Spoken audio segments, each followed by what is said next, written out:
What's going on, IWC? It's your boy, the commish one man Scoot. And tonight we're talking about the new blood of NXT and two championship matches. But first, roll the intro.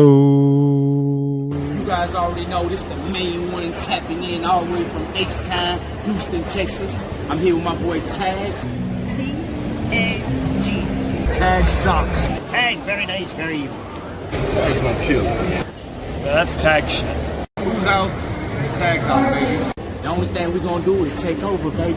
Oh, it's true. It's damn true. Free fall as I die through the kaleidoscope in my mind. No rope up to climb. Gotta remind myself that I'm fine. Mama. What up, and welcome to another edition of NXT.A.G, where I talk about the ins and outs of tonight's NXT episode. And yeah, like I mentioned in the before the intro, it's pretty much the young guns now. It's pretty much the new blood. Yeah, you still got your Tony D's, your Lolas, Kalani's, and things like that. But if you're not completely familiar or in tune or in touch with the newbies of NXT, tonight was a damn good crash course because it started off with a tag team match. Cam Hendricks, Mason Rook taking on Miles Bourne and Tony D in a tag team match. And they're pretty much letting you know, hey, these are the gentlemen that we're investing in. You know, like I said in previous episode, Ricky Saints, SmackDown. Javon Evans, Raw. Toxic, nope. Fatal Influence, SmackDown. Blake Monroe, soon to debut on SmackDown. Sol Ruka, Raw. So we are here in a new era. It is here officially. Cam Hendricks, he was a lot on LFG. I don't know if he got a chance to. I know he was on Evolve, but he was first debuted in LFG, then eventually to Evolve. Mason Rook was an internet British sensation who is now signed with NXT, and they're taking on your North American champ and your NXT champ. And y'all, they got the dub. Of course, there was some shenanigans and chicanery. I mean, come on now. Come on. You're not going to have a high-profile match that started off with a little shenanigans, but pretty much, and the shenanigans were stupid because there was no reason for Tavion Heights to come out there. It wasn't like Cam or Mason has like a person with them to kind of cause, as Yeager liked to say, distractions, interference, or confusion. So it was no reason for Tavion Heights to come out there. But he comes out there and he pretty much has a beef with Cam. So he pushes Cam. Cam falls into Miles Bourne because Miles is on the apron. He falls into Miles Bourne, which caused the slight distraction in Miles, which caused Mason to pick up Miles to hit him with his corner Death Valley driver. But at the same time, Cam blind tagged and got the dub. And yeah, Mason didn't like that too much. He didn't like that gesture too much. But more on these two later. Then we get a Dark State segment, which Dark State was back there talking.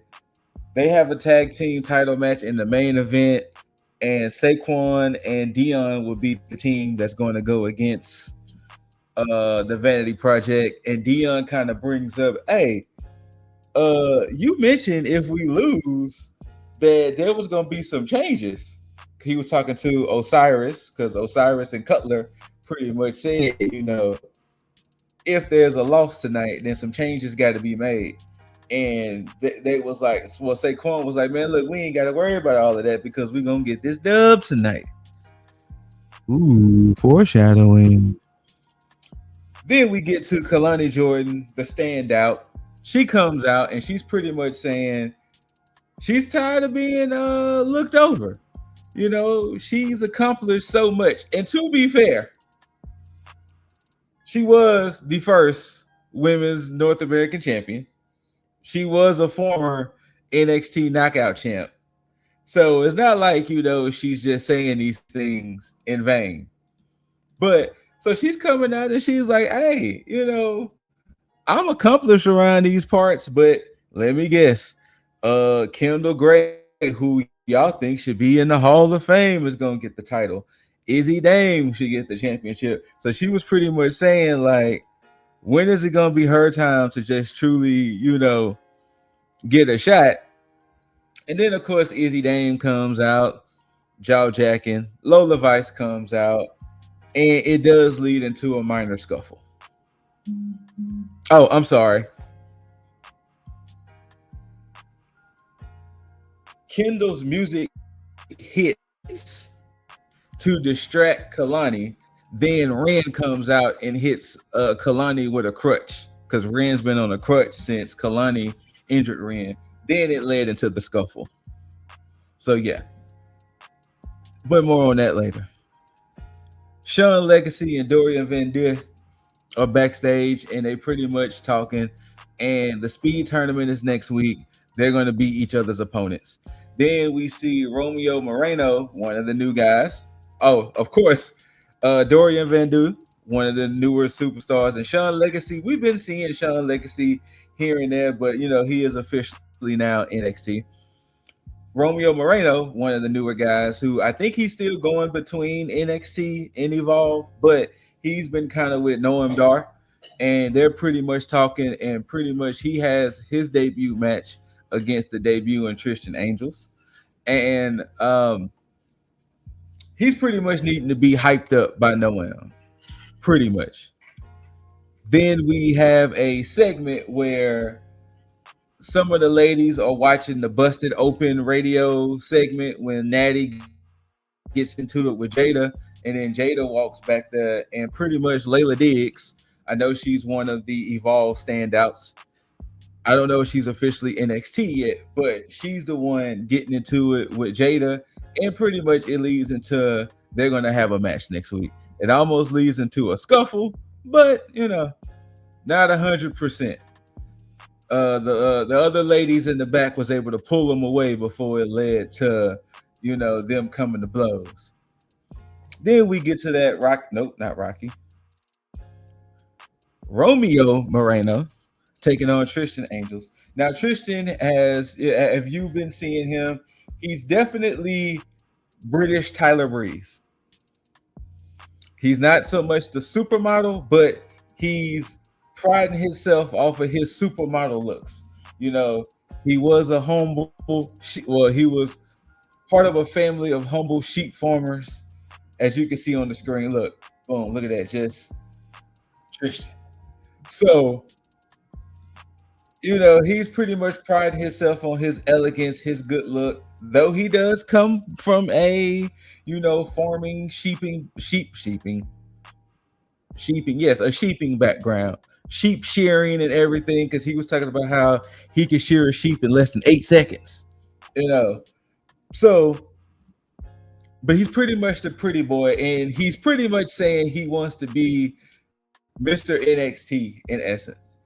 So during the match, you see Shiloh Hill, he's in the crowd, he's getting people to sign a petition because, you know, Tristan is saying he's Mr. NXT, but he wants to prove that he's Mr. NXT.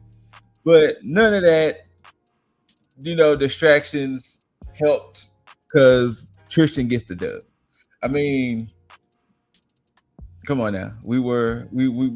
They've been making more of a bigger deal of Tristan than they have been Romeo. You know, if it wasn't for the fact that Romeo been back there talking to Noam, you know,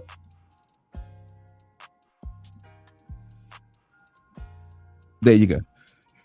But he does Tristan get the dub, and then, you know, of course, it's leading to him want to get into it with Shiloh with this whole Mr. NXT thing and all of that. And yeah, that was pretty much it. It was just them just staring each other down, fussing at each other from a distance. Then we get to a segment. Tatum is backstage. She does defend her championship against Lizzie Rain. Lola comes up there, and those two are pretty much talking about how, challengers are just coming out the woodwork. And as they're talking, Tony D and Miles show up, and pretty much they was like, so we have all 4 champions, both North American and both NXT champs, and they pretty much like, but we gonna hold on to these belts though, kind of energy. And then as the other 3 walk away, Tony D is there, Naraku shows up, and he was pretty much like, evil will strike you, but pretty much on my time kind of energy. So then we get a culling segment, and pretty much Spears was telling Vance that, hey, we have a tag team match against OTM next week to kind of get us back into the hunt. And Vance was like, but hey, isn't it the same time? I mean, isn't that the same week as... Oh, to rewind. In that Tatum, not Tatum, sorry, in that Lola, Izzy, Kalani back and forth, Lola challenged Izzy next week for the NXT Women's Championship, and then she pretty much kind of said, after that, I'm gonna challenge Kalani as well.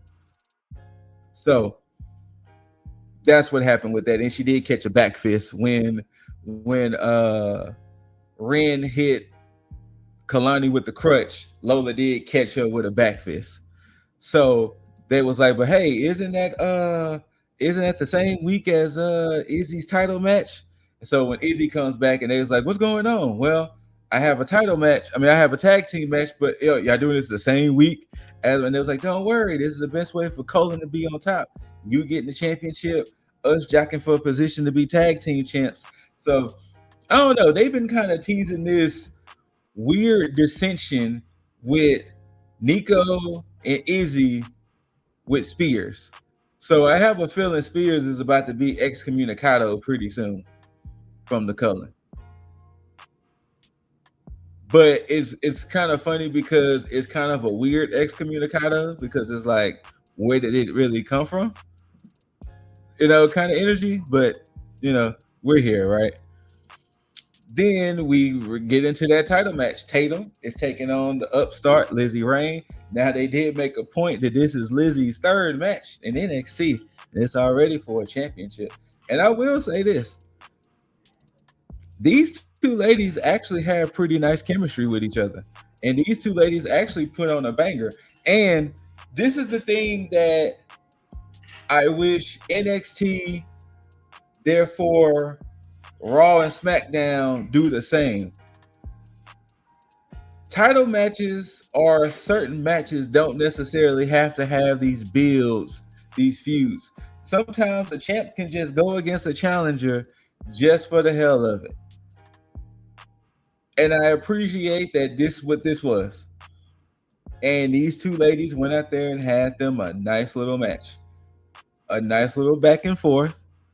Because we didn't need all the build. We didn't need, Lizzie had to go through several dozen competitors nope, it was just, hey, we won that tag match. I got a championship match next week. Let's do it. Simple and plain. You know what I'm saying? Simple and plain. But ultimately, through some reversals and through some cleverness on Tatum's end, she does catch Lizzie with the cemetery drive, and she retains. And, when she was pretty much kind of picking up Lizzie to kind of be like on some, hold your head, you had a pretty good match. She couldn't even get them both up good before good old Zarya speared them both to let them know that, hey, I'm next up now. You didn't do all this other bull. I'm here now. I'm here now. Like, I want that women's North American championship kind of energy. So we'll see where that goes. Then we get Ren QCC back there with a segment, and pretty much Stone walks back there. And next week is going to be Ren taking on Kalani Jordan. She's supposed to be cleared. come next week. So there you go. Keanu Carver is taking on Tate Wilder. Now, last week, Tate Wilder had a match. It was part of a 6-man with him, E.K. Prosper, and Sean Legacy taking on Birthright. And that's when Tate got a little beside himself. And, you know, he kind of took over in a losing effort. And I see that's going to be what they want to do with Tate. They want Tate to be an all gas, no brakes, no Jacob Fatu. They want him to be that, but then eventually somebody's going to sit him down and be like, Tate, you need to chill. And then that's when he's going to somewhat kind of hone the skills and kind of hone everything. And then boom, that's when things are going to really start picking up for Tate. Like, I have a feeling that's the route they want to go with Tate Wilder, that, you know, him being young, his inexperience is going to get the better of him until, you know, finally he's going to have to just truly sit down and listen to somebody. And then that's when he's going to be like, oh, bet, you know, kind of energy. That's how I see it. But yeah, Keanu gets the dub.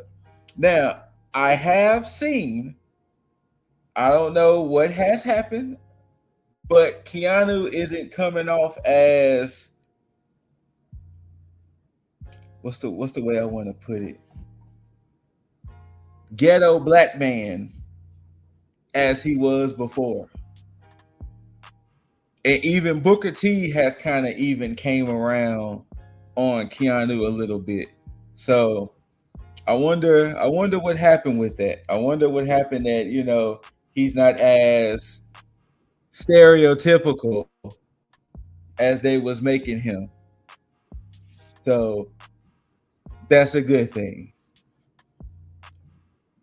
Then we get Vanity Project back there talking, and pretty much they was talking about how they're nervous because, you know, they're going against Dark State. Though they got the belts off of them, they are still former champs. And they do have Cutler and Osiris, and Micah steps in and was like, hey, I got them. Y'all worry about defending the belts. I got Dark State. And they was like, okay, bet. Kind of energy. Then we get OTM back there talking because, you know, they got that match, like I mentioned, with the Culling next week. And then Shiloh comes up on them saying, hey, sign the petition. And they was like, hey, bet, no problem. Then he goes into Birthright, talking about signing the petition for him to be Mr. NXT. And of course, Ariana was like, look, considering I miss NXT, you nowhere near Mr. NXT.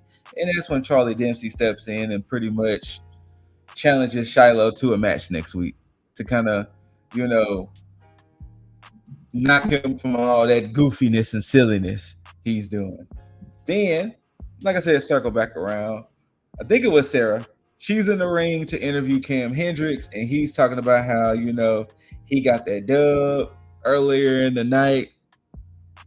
Mason Rook comes out, and Mason was like, fam, if it wasn't for me, you wouldn't have got that dub at all. Like, what are you talking about? And Cam was like, look, ain't nobody going to remember you. They're going to remember me because I was the one who got the dub, blah, blah, blah, blah, blah, blah, blah. And then eventually Mason beat his ass. Mason beats his ass. Just Mason, you know what I'm saying? He's big and bad, and he'll body slam your dad, you know. Mason Rook. And on to our main event for the NXT Tag Team Championship. Vanity Project's Brad Baylor and Ricky Smokes taking on Saquon Sugars and Dion Lennox of Dark State. This wasn't a bad match. Now, to me, this is like one of them things I said. I did not see a title change happening, but if it would have happened, I would have been kind of like, But it was a pretty decent back and forth between these two. Dark State for the most part was kind of chilling. You know, like for the most part, they were chilling. They did come to a point to where shenanigans would ensue, but it really was more with Micah kind of stepping in and kind of making sure. But the closing moments of the match came from the fact Saquon blind tagged himself in when it came to Dion hitting the spine buster and pretty much would have won from the spine buster. Then with that slight moment of hesitation of that, it led to a kick out from the elbow drop, and then Dion getting tossed out the ring. Saquon ended up getting rolled up, and Vanity Project retains. So Vanity Project, of course, doing what they're gonna do best, get the hell on out of there. And then Osiris and Cutler get into the ring, and they're looking like, what the hell kind of energy, and they start beating up on Saquon. They start beating Saquon's ass, and then Dion kind of recovers, and he kind of gets in between the two, and then Dion starts beating up on Saquon, and then he even hit Saquon with that spine buster. He had to put that spine on the pine, baby. And there they go. And they end up taking him out the ring and hitting that little power bomb-esque type move on the announce table. So it's letting you know that, hey man, this man is out. We done with this dude. We done with Duke. So hey. So either now Dark State is about to move as a trio, or maybe they may decide to replace Saquon. I don't know, but I have a feeling they're probably gonna move as a trio. I can see them go ahead and moving as a trios at this point, because the internet has been calling for Saquon to be independent and by himself. Like, the internet has been saying for the while that Saquon was one of the best independent wrestlers that WWE wasn't really doing much with. So now that it seems like Saquon will be on his own, I guess we'll see how that goes. And I guess how much time will it be before Saquon returns from being betrayed by his brothers in Dark State. But that was pretty much NXT, y'all. Like I said, the new talent is here. It's really more or less a truly get familiar with the talent, because this is who we are, quote unquote, hanging our hats on. This is who we're truly, seeing it for. As of right now, excuse me, other than Naraku, aka Evil, he's the only newer talent that's established. I mean, yeah, you have some of the other men and women who, Lizzie Rain being a UK standout, Mason Rook being a UK standout. But for the most part, it's not like, the Joe Hendrys or the Ricky Saints or the Blake Monroes. It's literally, new superstars. And I really am intrigued to see how it all is going to play out. The NXT crowd does a great job with accepting the people, whether they're good or bad. They'll interact and do things. It's really going to see how it translates to where, how much of these people, well, not about how much of these people, who Raw and SmackDown is going to see as stars. That's where it's going to get more interesting at. Because, looking at Vanity Projects, looking at Tristan's, looking at Lizzie's, looking at Cam, Mason, Tate, Keanu, looking at all of this talent and prospect, it makes you wonder who are they going to start seeing it for this time next year? Because we can see Miles potentially main roster, Jada potentially main roster, Tony D finally main roster, you know, Tatum main roster, Kalani main roster, Lola main roster, or AAA, possibly both.